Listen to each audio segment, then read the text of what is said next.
Good morning and welcome to our last class for assessment before most of you head out on practicum. I hope everything's going well with you. I know that there is a lot going on at the moment with assignments due, as well as of course the classwork to keep up with, so I wish you all the best for what is no doubt a really busy week ahead. A couple of messages this week. I am going to, and as soon as I finish the video recording, to pop a couple of things up in this week's site that I talked about with the internal students last week. One of them was a letter that I came across actually on Facebook, of all places, that a parent in the US had written to his the teacher of his young child. It's a really interesting read, and we talked about it in class, and a number of the students, I think, made them really think about things, and most importantly the kind of teacher that they want to be. So I'll load that up there for you this week. The other thing is I'll load in a link to a clip from TVNZ.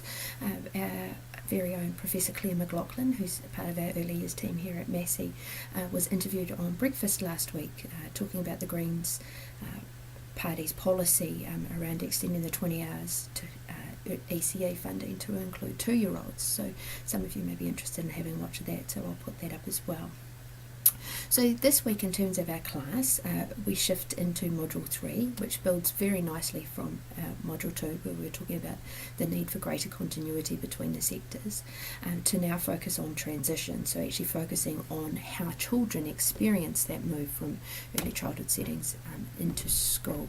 The focus very much is on the early childhood to school transition, but of course not all children go to early childhood services, and for many children that transition from home into school can also raise a number of challenges. And if you are the primary teacher in a new entrant classroom with children who haven't attended early childhood education, many of the things we're going to be talking about are ideas that you'll need to follow through with families as opposed to teachers.